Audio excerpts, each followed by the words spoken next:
Llywodraethu Corfforaethol yw'r system ar gyfer cyfarwyddo a rheoli cwmnïau. Mae'n delio'n bennaf ar berthynas rhwng gwahanol rannau cwmni.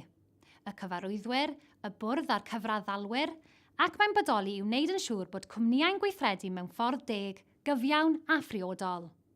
Trylowder ac atebolrwydd yw elfennau pwysicaf Llywodraethu Corfforaethol da. Mae hyn yn golygu 3 pheth. Yn gyntaf, bod y cwmnïau'n darparu gwybodaeth o ansawdd da ar amser. Yn ail, bod gan y cwmni broses o lunio penderfyniadau sy'n glir ac yn gredadwy. Ac yn drydydd, bod y cyfraddalwyr yn ystyried y wybodaeth sy'n cael ei darparu ac yn gwneud penderfyniadau ystyriol. Mae gan y Deyrnas Unedig rhai o'r safonau Llywodraethu Corfforaethol gorau yn y byd. Mae Cod Llywodraethu Corfforaethol y Deyrnas Unedig yn nodi arferion da sy'n rhoi sylw i faterion fel cyfansoddiad ac effeithiolrwydd y bwrdd, rôl pwyllgorau'r bwrdd, rheoli risg, cydnabyddiaeth a pherthynas a chyfraddalwyr. Mae Llywodraethu Corfforaethol yn wneud yn bennaf â chwmnïau mawr cyhoeddus.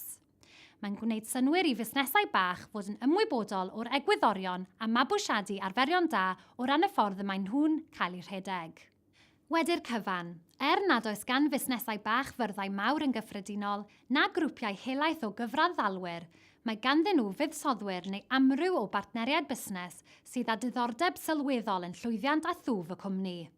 Mae mabwysiadu dull Llywodraethu Corfforaethol cadarn yn dangos bod gan y cwmni ddiwylliant o drylowder a thegwch a'i fod yn cynnal busnes mewn dull moesegol ac atebol.